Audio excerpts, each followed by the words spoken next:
All right, it's that time. You just tuned into Global Dimensions, where I, Apostle Anthony Bennett, is your host, and we're going to be speaking to you in whatever mode of transportation you may be in, whether you're in your car. We want to speak to you. Those of you that are at home, we want to speak to you. And whatever listening privilege that you have assigned to you, we're speaking to you. We want to welcome you. You are my family, my friends, and I've been in prayer with regards to you, speaking to God concerning your needs, because that's our objective. Our objective is to believe that God is going to work with us as we motion towards our opportunity and for the benefit that God has invested in us and bringing us to a position where we'll have a thorough understanding so that when those opportunities do come, that we don't overlook them. All right. We want to first say thank you to those of you that have been tuning in, those of you that have liked our program, and we want to encourage you so that you can subscribe. We're wearing our glasses, as you can see, and that's primarily because we have not been able to respond to those who have been actively following us. And we want to make sure that we respond to you and that we attempt to answer some of the questions that you may have. I want to give a shout out to my youngest daughter, Alexis. She had a question that I did not really get a chance to respond to. And she was basically asking the question about the establishment and the corruptness that is embedded in it, and that pretty much establishing that we need to begin the process of change. And I just want to just give her a shout out with regards to that, because in fact, change is all around us. And those that are not structured and positioned for change will be left behind. Change is a very healthy element within our community, our world, our family, and whatever you find relationships, change must be a vital part of that. Okay, we're going to go right into it because we do want to conclude this series that we've been on, this three-part series, why we need to avoid it. And we want to approach it and wrap up what we did not have opportunity to wrap up on Sunday. We've been talking from Ephesians chapter number 4, where Paul talks to the church of Ephesus and he gives them some instructive criticism. And he goes into the different types of personalities that different men possess and the different character. Deals with those that are integrity bound and those that have a little less than integrity, those who are ethical or moral, and those who are immoral. As I stated, I'm basically leaving my glasses on so that I'll be able to communicate with you in a more effective way. All right, so what I'm going to do is that there's another passage that I want to speak to, and so I can kind of add, to what we've already been talking about. And in Second Peter, the second chapter, Paul gives a description of false teachers. And he says that they're bold and they're accurate, but these men are not afraid to slander celestial beings, yet even angels, although they are stronger and more powerful than them. They do not take any second thought to bring slanderous accusations against such beings in the presence of the Lord. Said, but these men blaspheming in matters they don't understand. They are like brute beasts, creatures of instinct, born only to be caught and to be dismantled. They will perish. They will be paid back harm for harm. And The aspect that we really want to address when we're talking to you with regards to why you should avoid it, and that is we're trying to get you to follow a path that is constructive opposed to destructive. We don't have a template when we are born, how we are to structure and how we're to redesign the environment that we're born into. We're more or less born into those various environments, and we begin to make adjustments in our person, in our character. We're shaped and formed by the leaders that are in that community, beginning inside of our home with our mothers and our fathers. Then it extends to our older brothers on out of our residence into the community at large. And it extends from that community to greater communities. But the way that we're able to determine whether or not those communities have had a positive impact and were successful in the development of those that live within those community structures is to see what kind of indelible impression is left upon the hearts and the minds of those who are in that community. We have a social ethic. We have a cultural ethic. We have certain ideas that are carried down from generation to generation. There's certain structures that we put in place that are not conducive to wholeness. So when we find these environments, then we have to do some work in re-establishing and restructuring so that we can bring reinforcement, so that that development, despite how distorted it may or may not be, can be refortified, can be re-examined and rebuilt, reconstructed, so that those who are a party to that will be able to now move from a destructive behavior to a constructive behavior. And I want to speak not only to brothers and sisters that are not in the church, but to speak directly to those who are in the church, because for the longest time we have been deifying and spiritualizing our experience with God.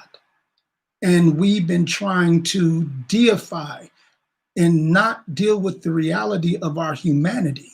And we've got to make some radical adjustments, because in reality, the only thing different from us and others is that we have been born again and our nature has been changed, but we're still a part of the greater community. So when we speak to the community of self, we're talking about harmonizing and bringing order and dispelling disorder so that you can be constructive, which matches the design that God has for you and that God created you. It's a part of the engineering, is that but somewhere, somehow, something was manipulated. There was a breakdown. So it's our responsibility as leaders to find ways to help people get reacclimated into mainstream society where their behavior becomes constructive. Remember, Paul said to the Roman church, he says, "For just as we have many members in one body, and all the members don't have the same function, but we are many, and we are part of the body of Christ, but individually members one of another," meaning that we're part of one body, but we're different. And there's nothing wrong with those differences. So we want to spend some time helping us get back on track so that we can present the best us that we possibly can present, the best you that you can possibly present. That's why I mentioned doing a little introspection, a little house cleaning, a little organizing of your individual community, which we call the community of self, bringing some order and some structure into your life, because you can be better than what you are. And you do not have to be like your leaders or your former leaders. And I know it's a far stretch because it's difficult in this hour to really be hopeful and encouraged when you see amongst those who we have entrusted our livelihood, our families, our jobs, our communities, our children. We've entrusted what we have and hold dear and near to our heart to our leaders, and many of them have gone beyond the scope. They have actually violated that trust. And that's on every level. But that doesn't mean that all leaders are bad. It just means that there's some bad leaders amongst the vast majority who are good. Just like there's some bad Christian leaders, but it doesn't make all of them bad. And we have a bad habit of just coupling them all together and then penalizing the whole for the injustices and violations of the few. We've got to do better. We've got to assess situations differently. We have to have a different outlook. If all we see is darkness and gloom, if our view of everything around us is pessimistic, and that's in the midst of this chaotic and this dark generation. But if we too then lose hope, then how can we help improve the quality of life that God has destined for us? How can we ever reach our goal if we view things without hope?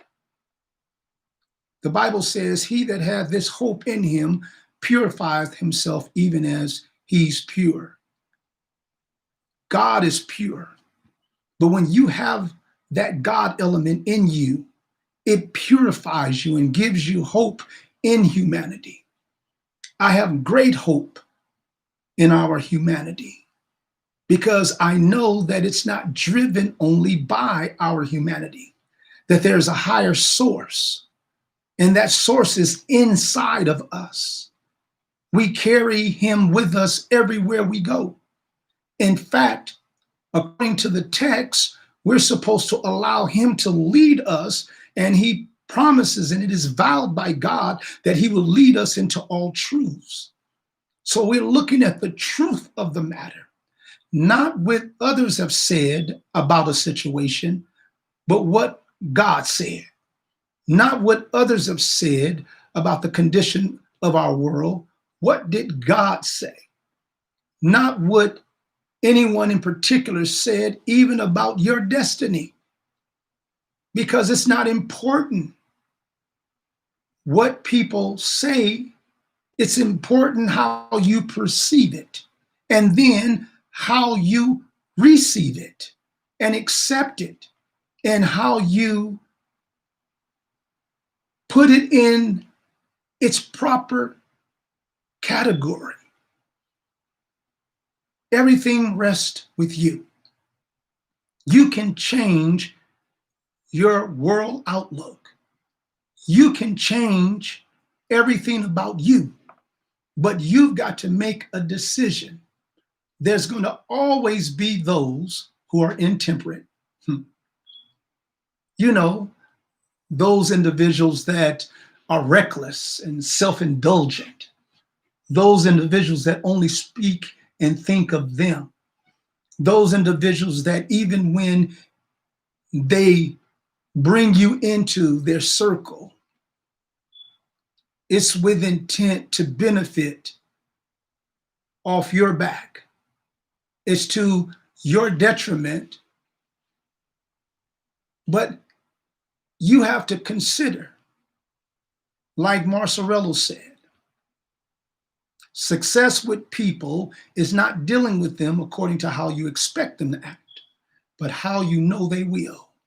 So when you deal with individuals who are intemperate, who are reckless, who are self-indulgent, when you know that that's their platform, then it makes it easy for you to accommodate them because you already know where they're going.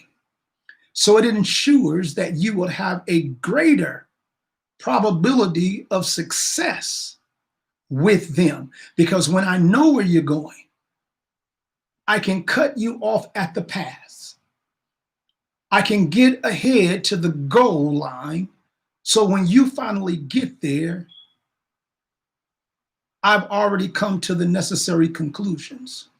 What this does, when we build up this skill set, what this does is allows us to make another step forward, another step of progression. It gives us better insight because that individual is not in and of himself or herself the issue. The real issue is over the span of your life, you're going to run into many of those types because there's always those that have a certain personality type. So while you're getting disfigured and you're upset and despondent because they gave the image that they were something other than what they actually were, you have to get ahead of it and realize that if you're going to have some success with those types of individuals, that you've got to know where they're going before they get there. My mother used to tell me that when I did something wrong and I was pondering things in my mind, she would say, and you better not this, or I'm going to do that. And if I even think you're saying that, I'm going to respond a certain way. And many times she caught me right in that point where mentally I was forming the very ideas and thoughts that she informed me of. And many times I thought, it must be God revealing these things to my mother. It's some other cosmic force that she had ESP or some kind of ability that was supernatural that she was able to read in on my thoughts. But no, she watched and studied my ways and my behavior, and she became akin to what I'm more likely to do. And as a result of that, she was able to respond oftentimes with accuracy and able to get there and be waiting for me when I arrived. And I know many of you have those same kinds of testimonies that your mom and other loved ones, your grandmother, all of them had that kind of ability. And all it was they had wisdom and insight. They had a base of knowledge because they had lived a certain amount of time and they were able to read behavior. So I'm encouraging you, don't let anyone get in the way and don't be stifled. Don't stumble because you run into someone and they're not all that they say that they are. Most people are not.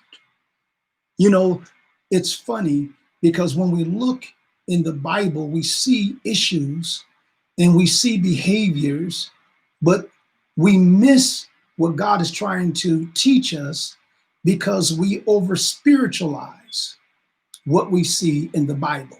And what we don't consider is the characters and persons that are in the Bible were as human as we are and had some of the same flaws, had some of the same failures that we had.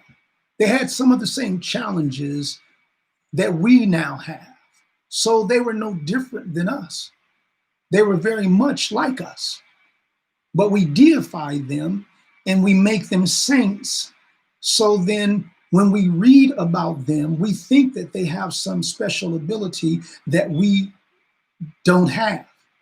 And brothers and sisters, that is wrong. Absolutely false. They were brethren just like us. They were sisters just like us. They dealt with the hard issues of their time, just like us. They faced poverty just like us. And just as a thought, everyone that was Christian in the Bible was not rich. Rich in spirit, yes. Rich with wealth, no. The vast majority of the early church was illiterate and are ignorant. They were not educated. There was a special class of people who could afford to be educated. But the vast majority of those that were in the first church were uneducated. They were unlearned. In fact, we read that even the disciples were considered unlearned men. So they were just like many of us who face the problems of their world, just like we're facing the problems of our world. So we're to use the basic fundamentals and principles that are found in the word. And we're to summons as much information as we possibly can from every source that we possibly can. So I submit to you that we need to get started understanding our personality profile. We need to create one. We need to have a psychological platform for well-being. We need to create a strategy for self-discovery. So it's not a big issue as it relates to how people see you. The real issue is, how do you see yourself? Are things changing for you? What's really going on in you so that you can bring some resolve, so that you can elevate, so that you can become what you've been designed to be? That's important, my brothers and sisters. That is extremely important, that you discover you. You know, it's always amazing when people make assessments of me based upon the representation. They read into much of what I might be saying, and it's not necessarily reflective of my character. Many times it's not conducive, you know, it doesn't breed anything that is positive. And then there are others that, you know, you speak with them and Tony Bennett is the next best thing to sliced toast. But I've come to a place in my life where I realize, and I've been able to compartmentalize, and I've been able to put things in context so that when I'm engaging someone and we're having a healthy dialogue, even if there's some unhealthy circumstance that presents itself, because of my outlook, how I see me, I can correct it as it relates to me. Now, I may not be able to correct the perception that the other person have, but I can maintain a healthy and wholesome view, at least from where I stand. You can do it too. You have done it, but you must continue to do it. And not just on that level of comfort. You have to find that place of discomfort, because that's where you are vulnerable. You have to establish, what kind of profile do I have? How is my personality imaged amongst others? Now, I'll be the first to tell someone that I'm regal, that they're beneath me, and I feel nothing about it because it's a reality if it's not anyone but mine. I'm not saying that I'm better than them. I'm saying that the pettiness that they're committed to, the foolishness that they're committed to, is beneath me. And I don't have time to ponder where they're coming from and what the meaning of all of that is. That's their problem. Let them shovel that wherever they may. But as it relates to you, you stay focused and keep constructively building and engaging and re-engaging the possibilities that are in your charge, that are right in front of you. Look at what kind of personality traits do I exhibit? And then see where you are and work from that platform. If you are the expressive type and you're very comfortable, many people call it an extrovert, then from that platform begin to build. But don't just take it and remain there where that becomes your place of comfort, your place of security. Venture off into other areas that you're not as comfortable with, because you may be expressive, but then you may be overly expressive, and someone gets a bad read from that and begin to judge you. And we can't go into, well, I don't care what they think. You have to care what they think, because perceptions of others of you are equally important because they directly affect you. And let me tell you what I mean. On your job, your boss's perception of you directly affects whether or not you get promoted or not, whether or not you're seen in the establishment. And that could hinder the quality of your life. It can stifle you. And before you go into, oh, God's going to do it, God can do it. But the things that are in your control, He's not going to be committed to engaging, because He's giving you the wisdom and the insight to make the difference. And all it requires of you is a closer examination of your community individually, as well as your community at large.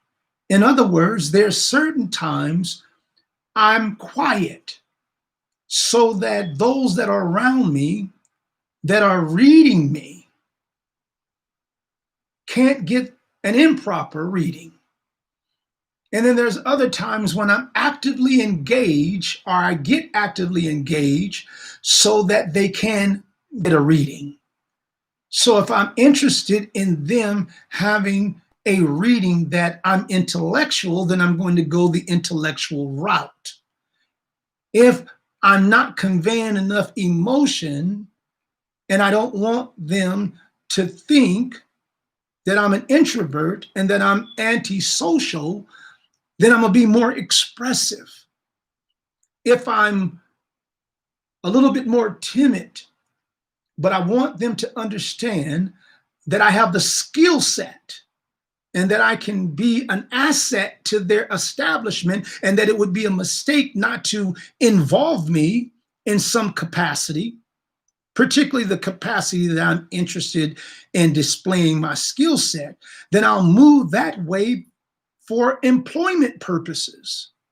So I'm transitioning in different ways because it's vitally important that I understand that God's not going to do for me what I can do for myself. And after all, who is the best person to market you other than you? You are the best salesman, the best marketing group to push and sponsor you. But you got to believe in you. You've got to know that I have valuable assets. You have to know that I can contribute, that I'm not a liability, that I'm smart and intelligent, I'm witty. You've got to know that beyond the reality of God's word that says that you are wonderfully and beautifully made, you've got to buy into that mentality. You've got to accept it and begin to build upon it so that you can move from where you were to where you ought to be. And this is not easy. This is 24/7, 365 days a year. This is every day, the vast majority of the day. You can make the difference. You can change, but you have to avoid all of the nonsense. You've got to navigate amid all of the confusion. You've got to be able to read based on knowledge that you've gathered over the span of your life. And then you got to move motion forward. Motion forward. Don't digress. Don't regress. Progress. Move forward. Regain your hold on you. Let's sideline the other aspects of life. Cars, houses, promotions. Let's sideline that for a moment, just temporarily. This is not a permanent sideline. This is a temporary sideline. Let's sideline that for the moment. And let's then reconstruct us. Let's re-engage. Let's fall in love with us. I remember a young lady told me one day, she said, you know, you're extremely cocky. And I said, no, darling, I'm not. I'm extremely confident. I know who I am. I know whose I am. I know who I belong to. I know how he designed me. And I'm working in accordance to that design. And it's not all been good. It's not all been, rosy. It's been some difficult days, and they're more up ahead. But I'm better prepared to face them now than I've ever been, because my past, my history has prepared me for the trouble up ahead. And that's what I want to say to you. The problems of the past, don't let them hold you and enslave you. Let them be the material that you use to trod on, to walk on. Let them be the pavers that you lay in front of you. That's experience. That's wisdom. That's knowledge that you've gained from the good, the bad, and the indifferent. That is information that is stored in your conscious mind. And it doesn't matter how painful it's been. The more painful, the better. Little resistance equals little strength. Great resistance equals great strength. The more you know, the more you've been through, the better you are. You have to endure hardness as a good soldier. That's what the apostle said. That's what you're obligated to do. So brothers and sisters, family, you have to stop crying and sighing. Stop belly aching and get with your program. Get back on track. That's just something to lure you away. That's a distraction. That's dust in your face to block your visual. Don't complain about the smoke. figure out, devise a strategy to utilize it, to get beyond it. Then you'll be a better you. And I know you can do it. And more importantly, God knows you can do it. But the real issue is, do you know that you can do it? There are degrees of emotional intensities. Everyone handles them differently. I remember sitting in seminary school and they were talking about the development process and how you have different stages. And remember, I told you about all truths being parallel. Well, here's a parallel truth. They utilize a set of circumstances and a description of our biological development, our physiological development. And they talked about the stages that we graduate to. Said it starts off with infancy. And in the infancy stage, because of the communication barrier, the language barrier, then the commands from the higher authority, which would be the parent, to the lower authority, which would be the baby. In that infancy stage, the only thing that that infant understands is commands. No, yes. Because for the preservation and safety of that infant, the mother or father or the guardian is always engaged at keeping a protective eye on the infant, because they know this is that stage where they wander and they get into everything. So you'll hear a command like stop, no, something that will shake and rattle them so that they'll understand that that was something that that guardian did not want them to engage in.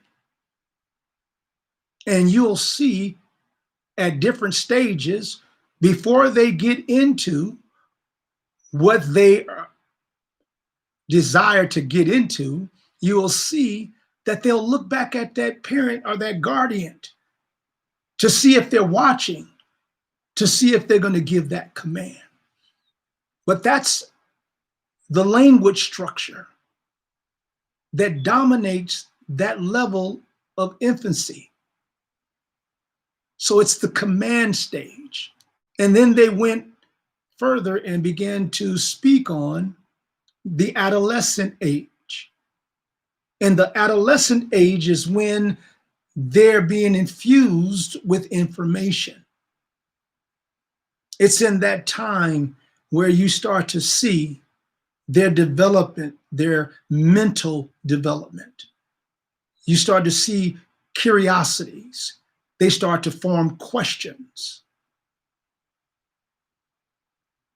So in that stage is the question, the answer, the ask and answer stage, the curious stage, where their mind is developing. And we've been told up till 6 is the most rapid development of a adolescent's brain, or of the brain of a young adolescent. So they're developing. And then they move from that adolescent stage where they're learning, where they're just sucking up information, where information is being deposited from different environments that are all a part of the community. So at home, they're gathering information. When they move out into the community and they interact with other kids, they're learning and gathering information. When they go to school, they're learning and gathering information. And they're forming the questions and they're seeking answers. The teenage stage is where you have the rebuttal, because now they've come into a place where they are able to deduce from all of the information that they're gathered, they're able to come to conclusions. This is where you see the greatest pushback when it comes to that parental group, that guardianship, even other aspects of authority like teachers and others. You see the pushback because now they're able to understand what's going on. This is where their mind has developed different concepts, different ideas, and they're able to articulate it, and they're able to put their argument together. They're more into comparing and contrasting and coming to a conclusion. And this is where in their lifetime, in that span of life, that they take a platform where there's dialogue, or we say argument. But we always look at the negative aspect of argument. Why is it that we always have to pick out and search out the negative aspect and then make it something that it's not? The negative aspect of it is a positive as well as the positive aspect. When people go along, then it's positive. But when they come against, then there's a confrontation, then somehow or another it's bad, and it's not acceptable. But in our home, is that my wife and I, we raised our children to have a voice. So when they begin to understand and develop ideas and concepts, and we would always encourage them that if you're going to present an argument, that you have to have a factual base. And so even to this day, our children, when we engage in dialogue, it's a part of argumentation. And we look at argumentation in general, both the negative aspect and the positive aspect. And when I use it loosely, I use it in terms of the character or nature of the argument. Not saying that because they don't hold my position that it's a negative, but saying because it creates active dialogue. And according to the Bible, it says iron sharpens iron. So we engaging in argumentation. Don't look at it as a negative. The person doesn't have to subscribe to what you believe no more than you have to subscribe to what I believe. This is my understanding based upon my research and the factual base that I have. And so, but you can develop your own factual base and it not be in harmony with mine. And that's totally okay.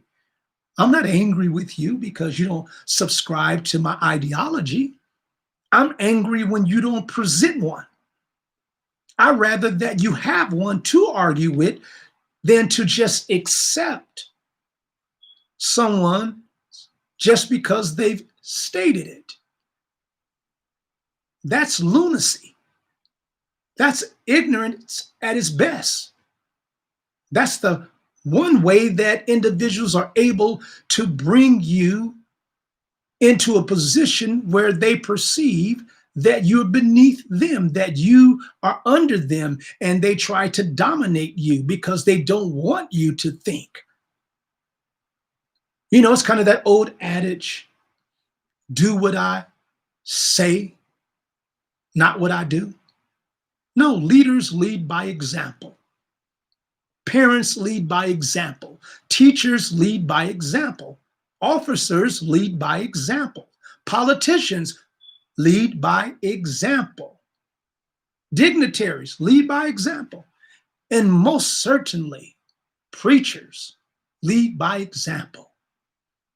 If you can't live it, you ought to resign.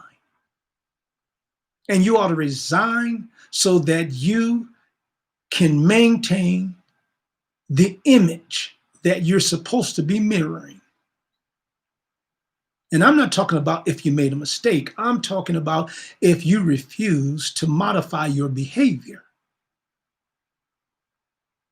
and your corrupt conversation creates a foundation for bad behavior. See, that's the thing that God despises, corrupt conversation, but not conversation. That's positive. We're supposed to engage one another. That's why this pandemic is so disastrous because what it does, it keeps us apart so that we can't engage one another, so that we can't develop that interpersonal relationship that is mandatory for the preservation of humanity. I am my brother's keeper. My belated bishop, God rest his soul, used to say, no man's an island. No man can stand alone. Each man is brother, each man his own. We have to engage one another. That's how God created the fabric of humanity. We're interwoven together. You bring out the best in me. I should bring out the best in you. And even if the worst appears, it is only giving rise to your best, because it's giving you another body of knowledge. If someone can push your buttons, despite how reckless they may be, despite how self-indulgent they may be, if they can push your buttons and they get a response out of you, you should have learned something from that. So the next time they come around, guess what? They'll be looking for that button, but we would have disengaged it. What are we doing? You know, it's amazing to me that when we had nothing, we called on God. God responded. Our lives changed for the better. Many of our social standings improved. Our economic standing improved. Our psychological standing improved. And because we understood and had more clarity as it relates to how to take care of our body physiologically, we improved. So we've improved tremendously. But the more we improved, the further we got away from the very one that assisted us in advancement. How is that? It's amazing to me. We've done it to God, so we know that we've done it to each other. And it breeds something that is unhealthy, something that is not kosher. It creates separatism and selfishness, self-delusion, and we become disillusioned. You know, it's amazing that you can become disillusioned when you're out and you're in a very dry and humid place where temperatures have risen above the 100s and you have no water and you're thirsty. You can begin to have what we call optical illusions. You can look out in the distance and see something that very much appears to be real, but in reality is as fake as a $4 bill. And when you get to where you think that reality is, then you become even more distressful and you sink further into despair, because now to muster the energy to make it to the next stage seems impossible, implausible. But I want to say to you, pull yourself to the side. And remember what we said in the beginning? Introspect. Look inside of you and begin to say to yourself, if it's going to be, it's because of me. If things are going to change, it's because I'm going to change. I'm going to be the catalyst for change. I'm going to mentally ascend. And you know why? Because I was wonderfully and beautifully made. I was born to taste the grapes. You know, like those who you've read about, the Cleopatras, the different pharaohs and kings, and how they would sit on their bed and sunbathe They would have servants come and feed them grapes, which was a reflection of the life that they lived, abundant, wealthy. You were born to taste the grapes. And don't you think for a moment, despite what this economic outlook seems to be, it's one of those optical illusions. If it's negative and it's weighing heavily on you and it's burdening you down where you and your special partner cannot see eye to eye and you're arguing and you're about to split up because you just don't have enough money, listen, two are better than one. You can do much more together than you can apart. Don't you let the circumstances of life weigh on you where it distorts your perception, your perspective, your wisdom and knowledge. You've been in worse conditions than these, and you made it this far. So why can't you make it to the next level? And you have a base of information that you've gathered from where you were. That should catapult you to the next level. You have already been prepared for the next level. So stop acting like you haven't. Stop acting like you are without the information that you need. Stop looking around for someone else to give you a handout and to get you up. You get up. You shake you. You tell you you're better than that. And if you can happen to find a mirror, you look in that mirror and you talk to yourself. You encourage yourself. And sometimes, like King David and all of the atrocities of his life, all of the missteps, the points of despair and discomfort and discouragement, feeling isolated and alone, yet and still, he came to himself, and I quote, these are the words he said. He said that he had to encourage himself. So what are we waiting on? Johnny's not going to encourage you.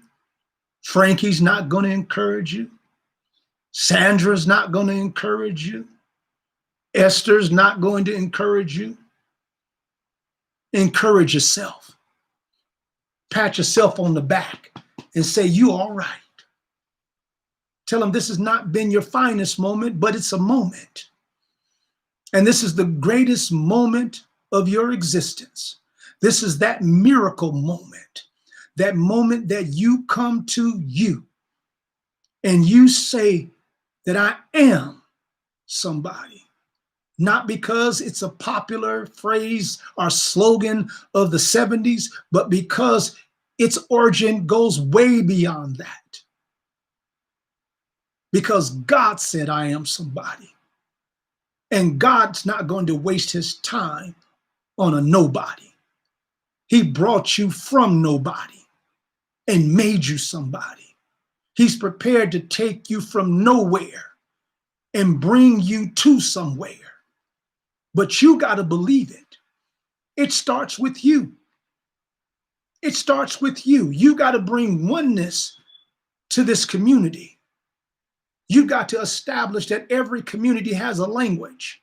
Every community has a culture. Every community has a morality, a system of ethics. It has an economic system. It has an industrial factor, our sector. So you got to look and you got to bring that harmony. And you got to start with you bringing oneness of thought. I am someone. God made me that way. I'm intelligent. I'm emotional. I'm expressive. But most of all, I'm loved. Love is going to drive me because God loved me. You say, well, Apostle, well, how do I know that? Because God sent his son, Jesus the Christ. And he gave his life so that you can have life. And God is not interested in doing things for no thing. Doing things to just be doing things. Doing things with no expectation that it's going to bring something forth. God's not interested in that. He didn't make the investment of giving. He said he loved us, family. So he gave what was most dearest to him. Then if he is willing to love, to give for us, what are we willing to do for us? I have to begin to love me just like God loves me. That's where it starts. God loves me, therefore I'm lovable. So I'm going to love me. That's where it begins. It originates with you. And when you look in the mirror, despite what anyone says, when you look in that mirror, you speak to yourself. You tell yourself, it looks bad, but looks are not always factual. It's just a perception of reality. We're going to change that perception. We're going to make it what it actually is, what God stated it was. You're the very best, so be the best that you can be. Be the best that you can be. I used to tell our church at the end of the service to repeat after me, and I would have them recite something that I had gathered in seminary school, and then I put my little twist on it, and I would tell them to repeat after me, and I'd have them say, good, better, best. Never let it rest until your good becomes better and your better becomes best. Good, better, best. I've got to pass each test so my good becomes better and my better becomes best. Good, better, best. Then I can take my rest because my good has become better and my better has become best. I would then tell them, do the best. Be the best. Because you are the best. And you've got to say, I'm the best. That doesn't make me better than the rest. I'm the best that I can be. So we're going to start over. And we're going to put a grading system on every aspect of my life. And I'm going to do a little introspection, and I'm going to reevaluate so that I can recalibrate my life.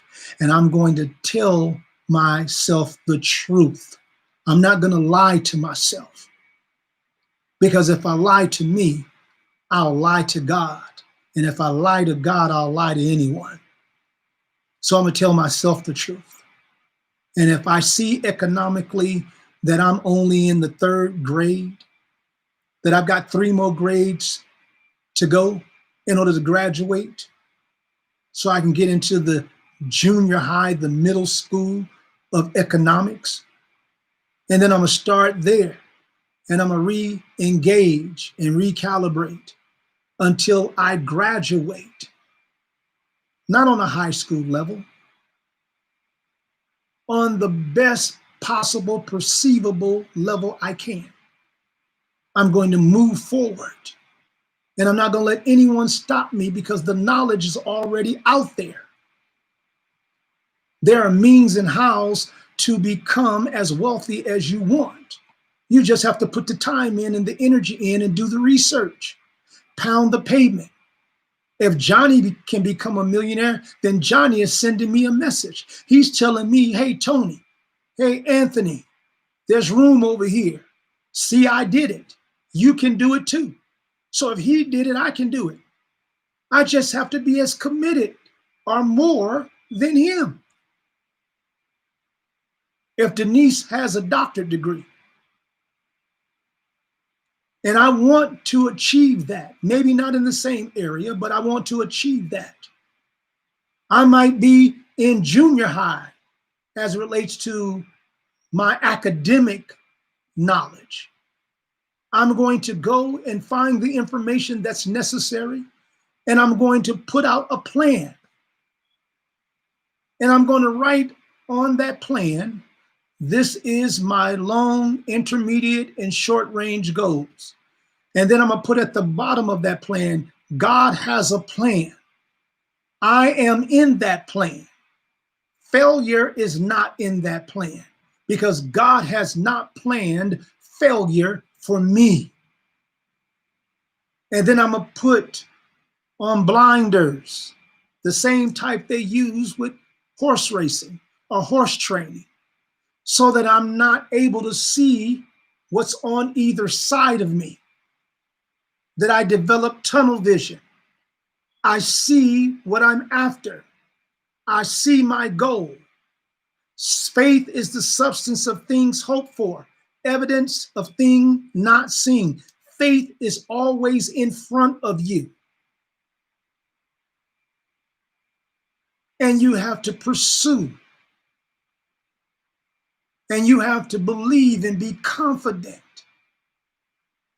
And God will sort the details. Remember, Jesus is your source. Everything and everyone else is simply a resource.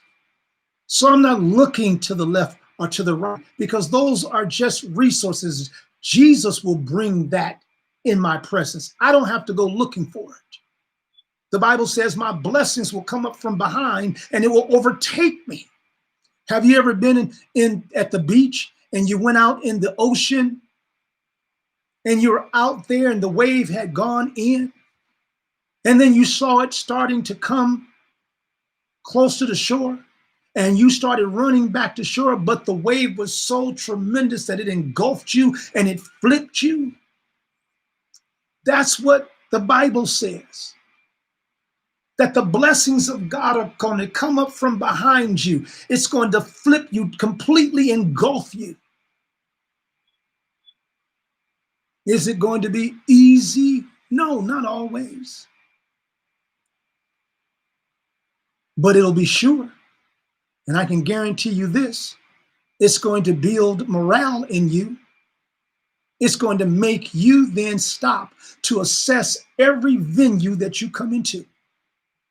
And you're going to learn how to read situations and read circumstances and read places where you reside. That's one of the beauties of growing up in the hood. I thank God I was raised in South Central. I thank God I was raised in Watts. Because the streets taught me something that no classroom could teach me. It taught me how to read things, read people. It heightened that level of intensity so that I'll be able to determine, to discern what was good, what was pending evil. So I bless God that I was raised there. See, I just want you to be all that you can be. I want you to be able to read your environment. That's all a part of development. Let me wrap this up by saying this. I went through the different levels of behavioral development. I wanted to mention the last two, and then I'm done for the evening. The next level from the teenage is that college group, the young adults. The young adults are more independent. Like my baby boy and my baby girl, they're young adults. And when I say young, I mean they're in that 19, 20 to 30 age group. In fact, I have several daughters and sons uh, that are right in that group. And that's the time where they're young adults, they're independent, they're going to make their own decisions because they have all of the intellect and they've learned how to analyze situations and deduce other situations. And they're determined to grow and evolve, and they need that expressive freedom. In that stage, when you attempt to give information, they typically are at that stage where everything is weighed, and most things are weighed based on the social and the environmental fabric that they're a part of. And they could have friends and others who they believe voice is probably greater than their parents. Not greater in the sense that they think that they're wiser. They just think that their parents might be old fogies, or they're out of touch with the new reality. And so they're more comfortable, and they have this thing that we call homogeneous setting, where people who have like experiences and they're in the same environment physiologically and psychologically, sociologically, they're a part of that same fabric. They tend to engage one another and state their confidence in them. And so the value of what is said, because they're also interested in how people look at them and look their outlook, um, is typically tainted with that. So many of the decisions that they make don't necessarily reflect their best wisdom, but it's an influential pressure that they succumb to, and they uh, join together collectively, and they have their own language, their own outlook, their own set of circumstances. They have their own likes and dislikes.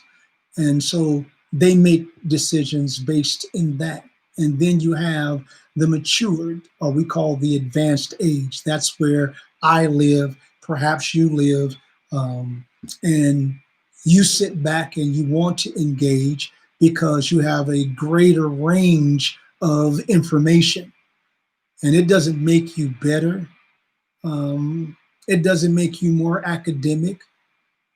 It just gives you a broader base to summons information that is birthed out of certain kinds of experiences that have shaped and molded that kind of wisdom. And you sit back and you feel a sense of helplessness when you can't engage and you're not heard.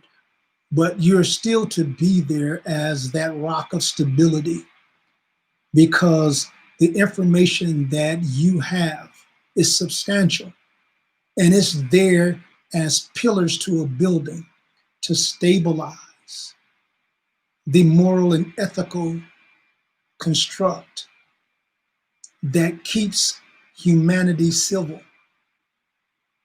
So you can't underperform. You must perform. So I challenge you, my family, my friends. It is my prayer for you and I that we step up into our laboratory of power and we let God turn the switch, and He will illuminate the minds of our young people. And then they will look to us as pillars of stability, and the community will progress. All right, that's all for this evening. I'll see you on Sunday. and I will introduce another idea or topic. I'll discuss some of the comments that have been made and the suggestions that you have. Thank you so much for tuning in. And remember, like this station, and please have your friends and families subscribe. We love you. We're praying for you. And until our next gathering, good evening, family. Good night.